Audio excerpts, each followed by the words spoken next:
Bien, vamos a seguir analizando la cuenta pública del presidente Gabriel Boric. Ayer algunos de los anuncios hechos por el mandatario también en este mensaje en el Congreso y luego en la cadena nacional, en la que se abordaron principalmente temas relacionados a vivienda, pensiones, seguridad, entre otros. Vamos a conversar sobre esto con el senador Ricardo Lagos Weber del PPD. ¿Cómo está, senador? Buenos días. Hola, buenos días. Hola, ¿qué tal? ¿Cómo están? Bien, ¿y usted cómo está? ¿Qué le pareció el discurso, la cuenta pública ayer del presidente Boric? Bien, creo que hizo un esfuerzo él por poner un tono distinto, ¿ya? Y eso lo percibí ayer, lo comenté inmediatamente después del discurso, y creo que ha sido refrendado por la forma que ha sido recogida de distintas opiniones, ¿ya? Incluido aquellos de los más escépticos, más críticos, valoran el tono del discurso. Creo que él hace un esfuerzo para, si usted quiere, marcar una diferencia con respecto a una forma de encarar Chile y cómo se posicionó el Frente Amplio y el presidente Boric durante años respecto a la mirada sobre Chile. Y él dijo cosas muy importantes que, por lo menos para gente que representa mi sector, por ejemplo, mismo, senador, me gustan y me acomodan. No se parte de cero, ¿ya? No es fácil gobernar. Hizo una referencia histórica entretenida, si usted quiere, que revisó todos los discursos presidenciales desde José Joaquín Pérez Mascayano hasta el presidente Piñera, y se da cuenta de lo difícil que es lograr el progreso en Chile. Esos son actos de realismo que yo los valoro. Alguien podrá decir que es retórica, que es discurso, pero lo verbalizó.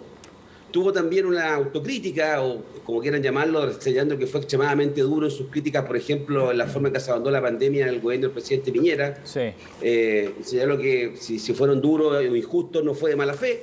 Entonces yo creo que hay un esfuerzo genuino de transmitirle a la opinión pública de que él no viene a refundarlo todo ni a hacerlo todo de nuevo. Sí, senador, y eso es interesante porque destacábamos hace un rato que el presidente planteaba de esta colosal tarea que significa avanzar, ¿no? Y hacer progresar al país. ¿Usted siente que acá hubo una intención por moderar de alguna manera ciertas expectativas generadas en la campaña, en el inicio del gobierno? Sí, creo que en parte sí, porque puso los pies en la tierra en varios temas. Él puso mucho énfasis que muchas reformas, piensa en el tema previsional, el tema de la reducción de la jornada laboral a 40 horas, el mismo tema tributario y otros, que él habló mucho permanentemente de gradualidad, con un espacio de tiempo, ¿ya? Segundo, de generar ciertos consensos, que hay que conversar con otros. Alguien dirá que es un acto de realismo, no tiene mayoría en el Parlamento. Pero eso es distinto, eso, hay gobiernos que no teniendo mayoría en el Parlamento, muchas veces fallaron a mi juicio en ser convocantes. Y estoy pensando en el gobierno anterior, que le costó muchísimo al comienzo. Otra cosa es el estallido social y lo que vino después, que hubo que trabajar de manera conjunta o que se vio obligado. Pero quiero señalar de que yo bajó la expectativa, pero hay un segundo mensaje que yo quiero relevar ahí. ¿Cuál? O otro destinatario de ese mensaje. Y espero que así sea. ¿Ya? Que son parte de la plataforma de apoyo que tiene, la base de apoyo que tiene el presidente dentro de su coalición, de las dos coaliciones que estamos apoyándolo, que hay sectores que son, yo diría, un poco más exigentes o maximalistas a veces, y que creo que le han generado algunas dificultades al gobierno. Estoy hablando cuando se discutió el quinto retiro, estoy hablando sobre los estados de excepción, en los cuales el socialismo democrático en ambos casos apoyó la decisión del presidente del día 1. Y hay otros sectores que tienen una mirada distinta. Entonces creo que el discurso del presidente también tiene que ser recibido y procesado no solamente por la opinión pública, sino que también por aquellos que lo estamos apoyando. O sea, ¿hay un reconocimiento de ciertas dificultades internas, senador? Sí, bueno, son evidentes. O sea, son evidentes y no es pecado. O sea, es lo propio de la política, ¿me explico? Si usted tiene dos coaliciones que tienen que no trabajaron juntas antes y tienen que tratar de sumar para poder avanzar, no es fácil. Y no se iba a hacer porque el presidente Boric terciara la banda presidencial en marzo. Eso requiere trabajarse, pero tiene que dar disposición a eso. Y tiene que entenderse que a un gobierno que llevaba un mes cuando se redujo la discusión del retiro y no se le dio el apoyo cerrado a lo que quería el presidente Boric y el ministro Marcel, por así decirlo, o en el estado de excepción, que creo que tiene un costo, y creo que el esfuerzo que hace el presidente ayer en el discurso de rechazar la violencia, de todo su discurso sobre seguridad, apunta a hacerse cargo de que la opinión pública también este tema lo tiene muy alto. Sí. No solamente por la macrozona sur, estoy hablando de la delincuencia diaria, habitual, en los barrios, en las comunas. Lo vimos ayer en Santiago, carabineros heridos, cuchillados. Entonces, ese tema, el presidente hizo un esfuerzo. Y hay sectores que al mes y medio, trepidaban en qué medidas utilizar o qué medidas no utilizar. Yo siento que en eso el presidente ha tenido una línea, lo hemos respaldado, pero el mensaje de ayer, cuando dice no comienzo de cero, hago reconocimiento a gobiernos anteriores, se fue a gobiernos anteriores de derecha como el presidente Piñera y se fue atrás de la historia, y que Chile no parte su progreso y que no tiene ánimos refundacionales. Creo que son discursos muy importantes, son señales muy importantes, no solamente para la opinión pública, que es el principal destinatario, obviamente, de sus palabras, y así tiene que ser, sino también yo espero que sea leído al interior de las coaliciones que lo están apoyando. Ajá. ¿Qué es lo que cambia con esta cuenta pública de lo que venga del gobierno? Le pregunto porque ya era en un proceso de instalación, una primera cuenta pública que tiene harto de expectativa porque es la primera del gobierno, pero ahora también se esperaban medidas concretas, sobre todo en alguna de las temas que mencionaba usted, senador, también seguridad, que es lo que ha opacado quizás los objetivos centrales que tenía desde el inicio de la administración Boric. ¿Qué gana con este discurso? Primero, y lo digo en el sentido sano para que no me saques de contexto, lo digo al tiro porque sé que reafirma su programa y gana tiempo para la implementación de las mismas. Vamos a conocer la reforma tributaria este mes. Vamos a conocer la reforma integral tributaria, otra cosa que sean distintos proyectos de ley que ingresen en distintas etapas, pero vamos a conocer el cuadro global de la reforma tributaria. En agosto, en 2 meses más, deberíamos conocer la reforma previsional. ¿Ya? Esos son temas estructurales, de fondo, importantes. Y al mismo tiempo, él genera las condiciones para decir que se comienza a trabajar decididamente en los temas de seguridad. Yo sé que hay algunos que quedaron con gusto a poco en esta materia, ¿ya? Y siempre tal vez se puede hacer más énfasis en algunos temas, pero yo diría que él no eludió el tema seguridad. No lo eludió. Lo que falta por ver ahora es cuál va a ser la efectividad que tienen las medidas y qué debate se va a generar en torno a algunas de las cosas que anunció. Porque debate va a haber. En el tema de las armas, debate va a haber. Y es un tema que hay que sopesarlo bien. Que hay que estudiar, hay que ver las consideraciones, los pros y los contras que tiene eso. A priori a mí me parece que es una medida que apunta a la elección correcta, pero puede ser completamente insuficiente si es que no nos damos cuenta de las armas ilegales o hechizas para esos efectos. Claro que no está inscrita. Políticamente, o sea, yo comparto el criterio de que me gustaría tener sociedades desarmadas. Eso me gustaría a mí. Pero para que eso le haga sentido a la opinión pública, tengo que tener algún avance claro y concreto en el control de la delincuencia habitual y en el desarme del narcotráfico. Tengo que tener impacto en eso para poder convencer de lo otro. Senador, y eso creo que es un desafío que tenemos. Justamente a esta hora está la ministra del Interior. Y Maya Fernández, la ministra también. Y la ministra de Defensa, Maya Fernández también. Nos da un minuto, vamos a ir a este punto que están entregando las ministras para escuchar precisamente sobre este tema. Todos los minutos que quiera. En materia le regalo todos los minutos que quiera, en la medida que me devuelva alguno después. Luego después. Gracias, senador. Hemos tenido y tenemos actualmente lo mismo en vehículos. Y hay que decirlo claramente, y también en la tecnología que se está aplicando. Creo que es importante decir que esto es 24/7, todos los días de la semana. Tenemos efectivos en todas las zonas que están haciendo el trabajo que corresponde. ¿Preguntas?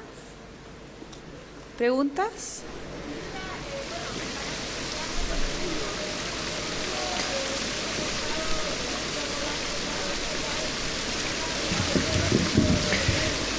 Justamente es la tarea de la próxima semana. Tenemos distintas unidades operativas, revisión de información y además revisión de las estrategias que estamos llevando como gobierno para el próximo jueves hacerle la recomendación al presidente si seguir la prórroga de estos estados de excepción constitucional.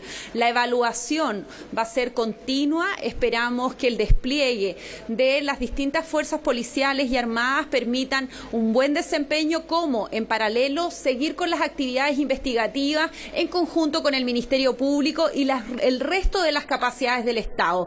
Al igual que lo que ocurre con el Consejo contra el Crimen Organizado, queremos replicar el trabajo a nivel territorial para, en conjunto con Servicio de Impuesto Interno, el Ministerio Público, las unidades de análisis financiero y nuestras policías, mejorar las capacidades investigativas y permitir desarticular las bandas que operan en estas zonas.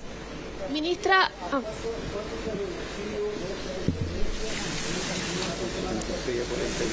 Con de 5 promedio al día a 3.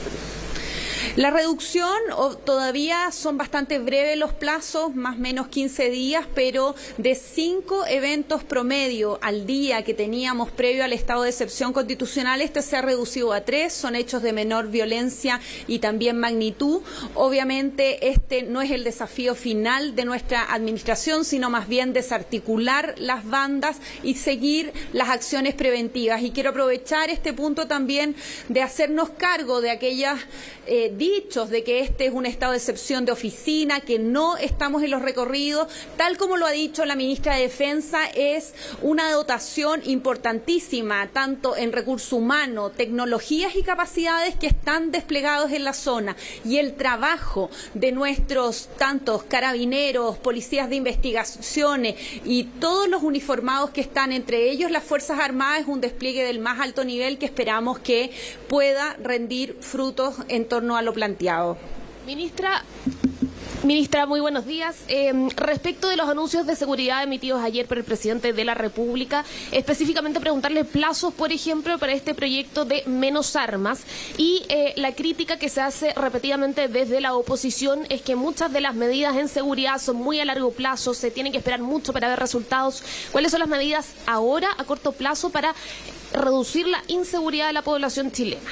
Hay medidas operativas y algunas legislativas. Las legislativas sin duda van a requerir un mayor plazo para poder abordar, como es el Ministerio Público, el Ministerio de Seguridad por parte del Ministerio del Interior, la Ley de Inteligencia, la reforma a las policías y también la Ley de Armas, pero hay acciones inmediatas que ya están cursando, lo hemos visto en el barrio Meix, lo vamos a seguir exportando a distintos barrios, no solamente en la región metropolitana, sino a nivel nacional, así también la fiscalización de las armas, el Consejo contra el Crimen Organizado, que ya está sesionando, que mañana tiene una nueva sesión, en donde además estamos realizando distintas actividades, la coordinación, y eso es importantísimo. Nuestro gobierno ha vuelto a poner sobre la mesa las distintas capacidades del Estado. Nuestro país tiene capacidades hoy día para enfrentar el crimen organizado, los niveles de delincuencia, pero ha faltado coordinación y de hecho de ello nos hemos hecho cargo en conjunto con el subsecretario del Interior. Muchas gracias. Ahí estaba la ministra del Interior, Isquia Siches, con algunas cifras, ¿no? Después de una reunión de seguridad con el subsecretario del Interior también, bueno, la ministra de Defensa, como la mencionabas, también de parte de las policías, en esto haciendo un balance, respondiendo preguntas a la prensa, por ejemplo, de la disminución en la zona, en la macrozona sur, de algunos hechos de violencia. Más allá de eso, decía, no era el fin último, sino que también desarticular algunas bandas que están en esa zona del país. Bien, y estamos en contacto con el senador Ricardo Lagos Weber, quien nos ha esperado amablemente. Senador, bueno, ahí escuchábamos a la ministra Isquia Siches refiriéndose a estos temas también, hablando de a sus aspectos operativos, digamos, y otros de más largo plazo que tienen que ver con asuntos legislativos. ¿Qué le parece a usted ese foco en el tema que estábamos abordando en materia de seguridad, senador, cuando hay hartas expectativas ciudadanas, sobre todo, de ir avanzando en este tema? Yo creo que al corto plazo es lo más urgente que tiene que enfrentar el gobierno, porque la delincuencia ciertamente genera inseguridad, genera susto en la población. Alguien me dirá, los datos son reales, otros dirán que puede haber sensación de inseguridad, que la hay, pero como quiera que sea, el efecto es el mismo. Y un gobierno, cualquiera que sea, que a percepción y ojos de la ciudadanía no tiene la capacidad de actuar y controlar el orden público, que la seguridad es parte del orden público también, es un gobierno que pierde capacidad de conducción. O sea, usted no puede construir nada en ninguna instancia, ni en una familia, ni en un club deportivo, ni en una junta de vecinos, si hay una plataforma sobre la cual uno pueda caminar tranquilo. Para construir, tú tienes que tener un piso sólido. Y para eso, la seguridad es clave.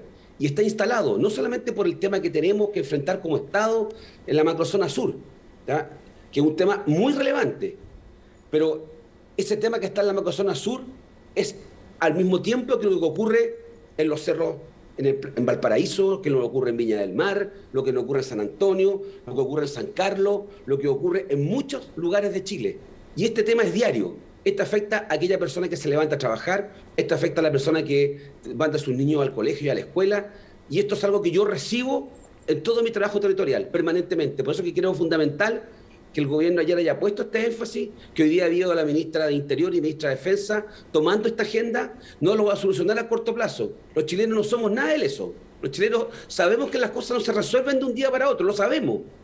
Y aunque nos diga alguien, sabemos que no va a ser verdad. La pregunta es si vemos haciendo algo, si estamos tomando medidas en un tema, aunque sea cuesta arriba. Y yo creo que por eso que fue fundamental lo que hizo el gobierno en el día de ayer y lo que veo hoy día ahora a propósito de lo que ustedes acaban de pasar al aire. Sí, eso le quería preguntar de los dichos y la respuesta también a algunas críticas de la ministra Isquia Siches cuando dice con algunos balances o cifras en mano de cuánto ha disminuido, pero que tampoco es el final último de una decisión de estado de excepción acotado, sino que también es desbaratar y desarticular bandas, ¿no?, que están también actuando y causando terror en la zona. O sea, el foco ciertamente son varias cosas que ocurren paralelamente. En el tema de la macrozona sur tenemos un conflicto histórico que se arrastra hace muchos años y que hay que abordarlo. Y ahí está el tema de tierras, el tema de apoyo económico, el tema de inclusión, el pueblo reconocimiento del pueblo originario, etcétera. Pero simultáneamente hay que hacerse cargo, como dijo la ministra del Interior Siches y el subsecretario González hace días atrás, hay que desarticular al crimen organizado, ¿ya? Y no lo vincula directamente con el conflicto llamado conflicto mapuche. O sea, aquí hay que desarticular a aquellos que están robando la madera, que hacen narcotráfico, que hay tráfico ilegal de droga, etcétera. Entonces, esos son los temas que hay que hacer simultáneamente a los otros. Pero en paralelo, y no quiero que esto se pierda el foco, es lo que ocurre en el día a día en nuestras ciudades. Ayer hubo un saqueo en el Paseo Humá en la región metropolitana, ¿ya? A plena luz del día. Entonces, ¿de qué estamos hablando? Entonces, ese tema es fundamental que el gobierno haya tomado esto en serio, ¿ya? Y sin complejos. Y en el tema de los estados de excepción, el gobierno tomó una decisión que yo le respaldé del día 1. Creía que la discusión si era agotado o no era agotado no ayudaba, porque enreda, la señal no era buena. Bueno, sí. Al final se optó por usar lo que tenemos porque hubo un sector del gobierno que no lo apoyó en esto. Y ese sector creo que tiene que despercudirse de ciertos complejos ideológicos de abordar los temas, como dijo el presidente ayer, usando todas sus atribuciones. Y en eso hay que respaldarlo. Senador, una última pregunta, por mi lado al menos, respecto a la reforma tributaria. Ya hay fecha para esto, se va a presentar el proyecto este mes, ahora en junio, y probablemente entre con varios proyectos en paralelo. ¿Cómo ve usted la tramitación de esta iniciativa para generar este pacto fiscal, como lo ha llamado el presidente? Vamos a tener que conversar mucho, vamos a tener que sentarnos muchas horas, no solamente los parlamentarios, los distintos actores, y para eso el gobierno ha hecho este proceso de consultas ciudadanas, tanto de diálogos sociales ciudadanos propiamente tal, estoy hablando de organizaciones ONG, centros de estudio, pensamiento, pero también con los gremios, también con los expertos, técnicos tributarios, también con académicos, de formarse una opinión respecto del estado de ánimo. La decisión la toma el gobierno al final de qué quiere presentar, pero tiene que ser algo que tenga viabilidad y estar preparado para llegar a entendimiento y modificaciones. Esta reforma tributaria tiene una responsabilidad muy grande. Primero se va a llevar a cabo en un momento en que tenemos que enfrentar el plebiscito de septiembre, en el cual hay incertidumbres que al menos algunos sectores privados tienen. Entonces, una reforma tributaria tiene que hacerse cargo del momento económico, tiene que hacerse cargo de los ingresos permanentes que debemos generar para financiar la reforma de pensiones, para hacer una serie de medidas. Entonces, yo creo y espero que vamos a ponernos de acuerdo. Usted me dijo que era la última pregunta por su parte y yo no quiero dejar pasar la oportunidad, si me permite 30 segundos, así como en compensación por la interrupción, para señalar una reflexión. Yo recojo acá y voy a leer textual del presidente las cosas que dijo ayer y lo quiero llevar al tema de la convención. Dijo: he podido apreciar la colosal tarea que significa lograr que Chile progrese. No es fácil, no es obvio, no es desde cero. Es cuando nos unimos, respetando nuestras diferencias, cuando mejor nos va como país. En los últimos años todos hemos estado tentados en algún momento a seguir este camino, cediendo a la presión de las redes sociales, al populismo o a la arrogancia de reinventar todo. Yo quisiera que esta experiencia que nos comparte el presidente ayer, su testimonio, que es un testimonio que no lo había expresado de esa forma antes tan nítida, tiene que ver también con que asumió una responsabilidad distinta. Él dijo: estar en este estrado, creo que dijo podium, es distinto. ¿Es distinto a qué? Es distinto a ser diputado y mirar la realidad, es distinto a estar de afuera y mirar la realidad. porque hay que administrar y tomar decisiones. Yo esperaría que esta misma reflexión que tuvo el presidente, ojalá pudiera hacerse carne en el trabajo que queda de la Convención Constituyente. Ajá. Porque a rato siento de que esto mismo que hizo el presidente, que no se comienza de cero, que no hay que refundarlo todo, que unidos se hacen los progresos, que no hay que excluir a nadie por su diferencia, yo siento que eso se ha ido, eso hoy día no está reflejado en la forma en que al menos percibimos los que estamos afuera de la convención lo que ha ocurrido. Y no es que lo diga Lagos Weber, lo dice la encuesta. ¿Incluso para los convencionales del oficialismo? Para todos los convencionales, pero hay unos que tienen más responsabilidades que otras, porque lo que no podemos hacer es generar una propuesta que, siendo legal, no logra el objetivo principal, que era doble. Uno, que era bastante obvio, que era tratar de superar la crisis institucional que tuvimos en octubre del 2019, que fue gravísima, y que yo creo que el gobierno estuvo a punto de caer y que hubiéramos tenido una crisis muy mayor, y se encontró un derrotero constitucional que fue el plebiscito de la nueva Constitución. Pero para eso hay que tratar de generar una propuesta que, si bien no va a ser de consenso, porque es muy difícil, y para eso está la regla de los 2/3, que yo respeto y avalo en este caso porque la aprobé y me parece bien, que tiene que hacerse todos los esfuerzos para incorporar miradas distintas que permitan que el resultado final, junto con ser un apruebo, sea un apruebo con convicción que nos permita proyectarnos para adelante con la Constitución. Bien. Y no que estemos hablando hoy día algunos que dicen, ya vamos a rechazar para reformar, y otros que dicen, ya vamos a aprobar para reformar. Entonces quiere decir que lo que vamos que hay que reformar igual. Y eso creo que no va a ser sano. Pero lo segundo que tiene que hacer, y ahí yo coincido con muchos que dicen, tampoco podemos terminar con lo mismo que teníamos, porque si no, no hay el cambio. Yo creo que tiene que haber cambios profundos, pero creo que el desencuentro que se ha producido y la forma en que el presidente abordó, que no comienzo de cero, requiere unidad, que tengo que trabajar con los que piensan diferente. Bueno, yo creo que eso se haga carne y metalice también en la forma en que los chilenos y chilenas vamos a percibir fue la propuesta que nos hace la constituyente. Bien. Y eso hoy, al menos lo que yo percibo de opinión pública, me preocupa, porque yo quiero que tengamos un apruebo. Yo quiero que los chilenos concurramos, chilenas contentas a votar, convencidos. No que es el mal menor, que es lo mejor que podríamos haber hecho. Sí. Eso, hoy me parece que estamos al debe. Todavía le queda trabajo a la constituyente. Bien. Y tienen todos los poderes para hacer los cambios que estimen pertinentes de aquí al 4 de julio. Gracias, Disculpe que me senador ha tomado Lagos un minuto, Weber. pero este minuto millonario de CNN no me lo podía perder. Era la compensación. Gracias, senador. Gracias, senador, que tenga buen día.